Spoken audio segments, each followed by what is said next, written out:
Good evening, everyone. I'm going to call to, good evening, everyone.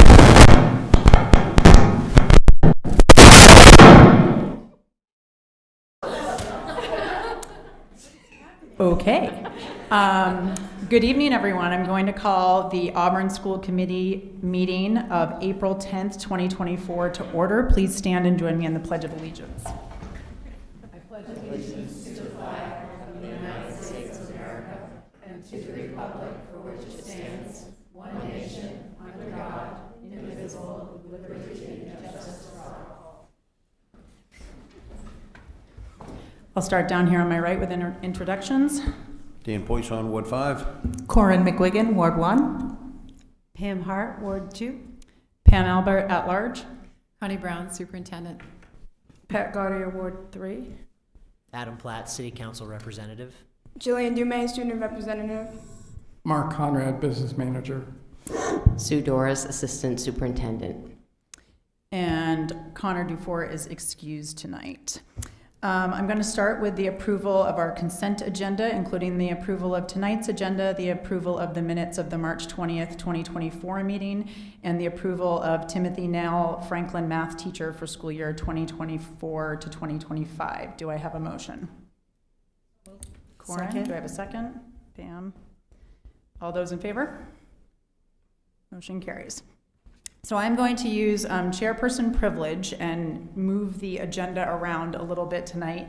And I'm going to jump down to the school committee's chairperson report. I'm going to start with that, with my report for this evening. The first thing I have to report is that the election results for the Ward 4 seat occurred yesterday, and Quinn Gormley was elected to our Ward 4 seat, so she will be joining us shortly. And I wanted to move on to just to kind of give a summary of our superintendent search process now that we are wrapping that up tonight. So this was our superintendent search timeline, which is linked to tonight's agenda. And to just give you a quick overview, this process started back in November, when the first core part of the committee met, which was myself, Pam Hart, and Pat Gaudier. We met with MSMA. We came up with the job description that was posted December 15th. Some of you will remember in early January, we opened an online community survey, which I'll share the results of that tonight. We sent a postcard mailer out to both community and staff, notifying people of the survey and requesting volunteers for the search committee. That search committee, we selected those staff and committee members towards the end of January. We had some trainings with MSMA to go over the mandatory hiring guidelines, confidentiality processes. The applications were then shared with the search committee and scored during early February. We met in mid-February to select our candidates for interview and review our survey results and our interview questions. The first round of interviews was held on March 2nd at Edward Little, an all-day round of interviews with candidates. The following week, I conducted reference checks, and then our last round of interviews was held on March 16th in an executive session of the school with just the school committee for our second round of interviews, and those were held here at City Hall. And then the final end of March, the offer was made and finalized. And then if we switch over to, so the results of the community survey. So just to go through these a little bit, this was also linked on the agenda. So we had a total of 248 individuals who actually took the survey. And just if anyone is curious, so you could select more than one option, because if you add up all of the number of responses on the table and the percentages, the percentages are more than 100. So just to be clear, you could select more than just one of these community member or teacher, so on and so forth. But overwhelmingly, more than half were a parent. We had a significant number of teachers participate, community members, so it was great to see, to have a good number of turnout respondents to this survey. And then in terms of What areas of expertise and dimensions of district leadership and management were most important to people in our next superintendent? If we scroll down, having a distinguished record of improving student learning was number one, with over 28% of people responding. And then effective communication and community engagement and collaboration was our second most. And then further down, our next question was, which of the following personal qualifications would you like to see in the next superintendent? People could choose up to the 5 that they considered most important. Overwhelmingly, 74% of people wanted the next superintendent to be student-centered, accessible, approachable, and visible in the community and schools. So that takes care of my report. And I'm going to move right into new business. And I am going to make the motion to elect Dr. Susan Doris as the superintendent of schools for the Auburn School Department for the period beginning July 1st, 2024 to June 30th, 2027. Do I have a second? Second. Pat. And does anyone have any comments or discussion? Welcome. Thank you. We do, in just a second. So I just have a few words I'd like to share on behalf of the search committee. So the search committee was impressed by Dr. Doris's extensive experience in the Auburn School Department, having worked as an ed tech, a classroom teacher, a literacy coach, a building principal, and currently serving as our assistant superintendent, which has provided her with a deep understanding of our district, its history, and its needs. The committee was also impressed by her thoughtful and collaborative approach to leadership.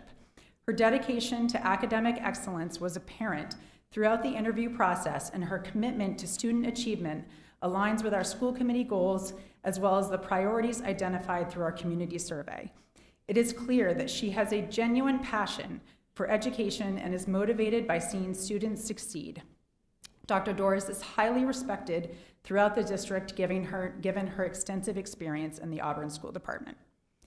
So with that, can I please have a vote for approving Dr. Doris as our next superintendent? All those in favor? Motion carries. Congratulations.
All right, hopefully we get the microphone thing figured out here.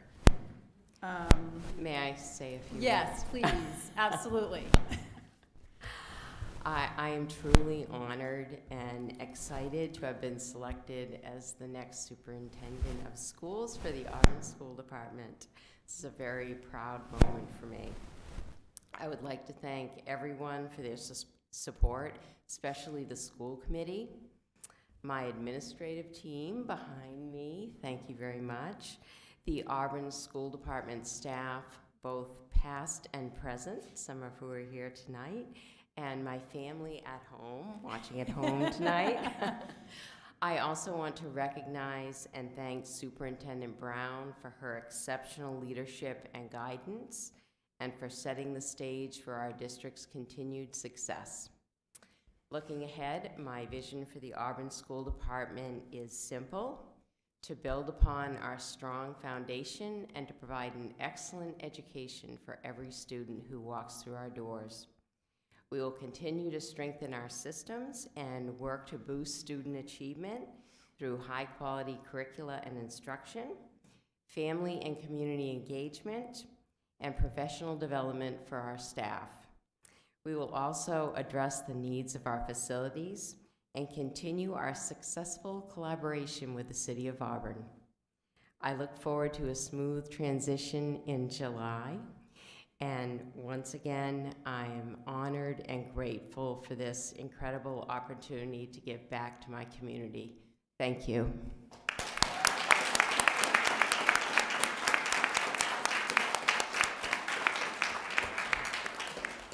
And thank you.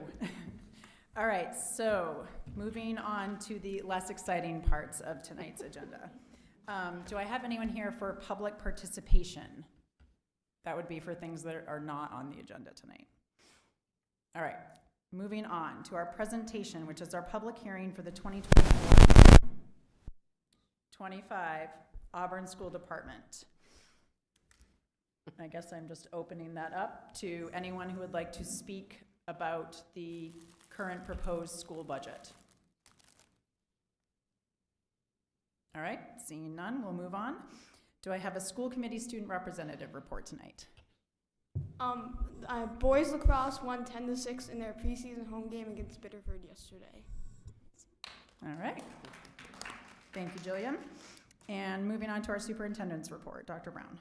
Well, I want to be the first. I guess my not working. Anyway, I want to be among the first to congratulate you and thank you for your leadership here. I know it will only help things continue to prosper and grow. So I know there's a long line behind me that want to offer their congratulations as well, but I'm very happy that you have been selected. Thank you. Other than that, there's not much in my report here. We had the eclipse. When we put the agenda out 2 weeks ago, it was going to happen, and it did, and we sent the kids home with glasses, both as a precautionary measure because we thought their families would not want them looking directly at the sun, and something fun for them to keep as a memento of the occasion. So that's my report. Thank you. Thank you, Dr. Brown.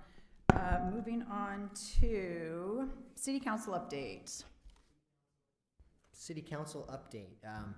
Also want to echo my congratulations to Dr. Doris. It's a huge achievement and obviously great for the City of Auburn as well, so congratulations. Biggest update on the City Council level are just ongoing budget, the budget process. Similar to the school board, we go through a similar process where every department presents. We are now at a stage where we are now deliberating over the city's final budget.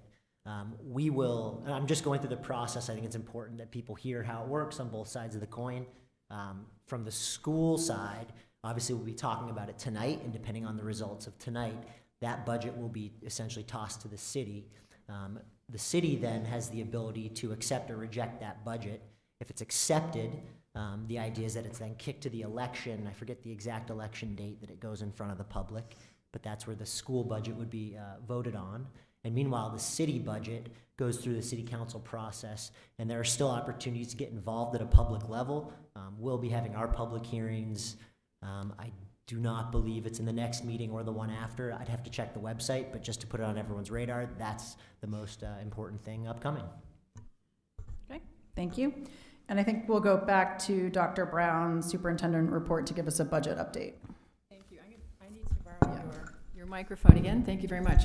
So at your place this evening is a memo from me, and then behind the memo are documents that Mr. Conrad created, and we'd like to spend just a few minutes going over those documents. So from my memo, we met with the council on the 1st of April and presented the school department's budget. And after what I thought was considerable interest and support for the budget, they asked us if we could take the 5.4 request tax impact down to 5. And so that, we ballparked it that night, was about $100,000. Mark and I were very close. So it ends up being $111,472. And that the local share would be $20,541,094.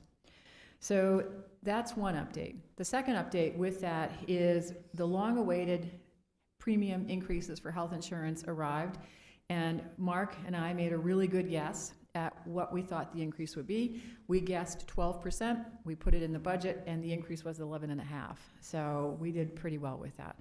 And so what that means is that we can return or reduce the health line by $33,000. So our recommendation is to reduce the health line by that amount of money and to take out the one new position that had been included in the budget, and that is the Board Certified Behavior Analyst, otherwise known as a BCBA. And then taken together, that totals $111,472. Mark, would you like to speak to the documents that are behind the memo? Sure. So the memo is relative to proposed articles for reserve accounts. So there are, in addition to the articles you'll need for the operating budget, at the end of those articles, there are additional articles for the reserve accounts. The first two look very similar to what you've had in place for the last 2 years, and that's requesting authorization from the voters to transfer unexpended balances from the current fiscal year of up to $150,000 for both the Edward Little High School Capital Reserve and the School Technology Equipment Reserve funds. I would note two things. We've recommended going up from the $125,000 we've had to the $150,000 just because it gives you more flexibility. But for those two, I would note all it's doing is giving you the authorization. The actual transfer themselves would take place only if you acted upon that typically at the end of the summer or early fall, when you'll have the audited FY23 fund balance and you'll have a good number for the projected surplus for the current fiscal year. So you could determine, for example, if you're concerned about the available fund balance for future years, not to take any action and just leave it as it is, or you could transfer any sum up to the $150,000. The article that's really new is the third one that has to do with transferring $268,000 from the excess fund balance funds to the Curriculum Development Reserve Fund. This was an action taken by the last school committee using excess fund balance funds beyond the 9% that the state sets as a limit for fund balance funds that we should be retaining. However, our auditors have indicated to us that this needs to go to the voters if we want it to be non-lapsing. In other words, without any action from the voters, it would just lapse at the end of this year. So this allows you to put that in place so those funds stay within that reserve until you're ready to expend them. And that would just be a fixed transfer. So. And then the last document you have, it was pointed out that there was a place in your budget notebooks for stipends and you didn't have them. So I've just given you an updated listing of both athletic and co-curricular stipends. They're not all our stipends, but they're certainly the largest percentage of them. And these stipend amounts are governed by the teacher's contract. Thank you. Does anyone have any questions for Mark? No? Okay. Moving on. We have on the agenda are all the list of the committee reports. Finance Committee just met today. Policy and Subcommittee agenda and minutes from 3/26 are linked. And the Curriculum Subcommittee meeting that was supposed to happen last week just happened today. Moving on to new business B. Can I entertain a motion to approve policy AUB, GAB, job descriptions for a first reading? So moved. Pat, Second. Pam, second. Any questions, discussion? Or anyone from the policy committee want to give a summary about this?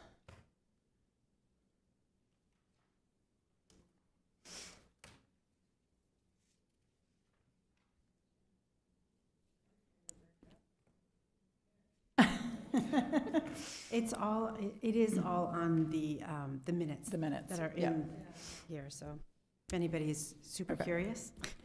So if there's no questions or discussion, so motion to approve policy AUB GAB for first reading. All those in favor? Motion passes. Moving on to a motion to approve policy AUB GA personnel goals, priorities, objectives for deletion. So this would be to remove this policy. Can I have a motion? So moved. Pam, and do I have a second? Second. Pat? Any questions, discussion on this one? It was just decided that there's never been this policy, and as far as the DOE, there's no policy to replace it, and we just felt that it really was not required as part of our policies. Thank you, Pam. All those in favor of approving policy AUB GA for deletion? Motion carries. So we have a list of all of our upcoming meetings. Certainly the April 3rd dates that are listed there were actually held today. But all of our upcoming meetings are listed on the agenda. Do I have any future agenda items or requests for information? All right, seeing none, I'll entertain a motion to adjourn. Moved. Pam, do I have a second? Corin? All those in favor? And we are adjourned at 6:21. Thank you, everyone.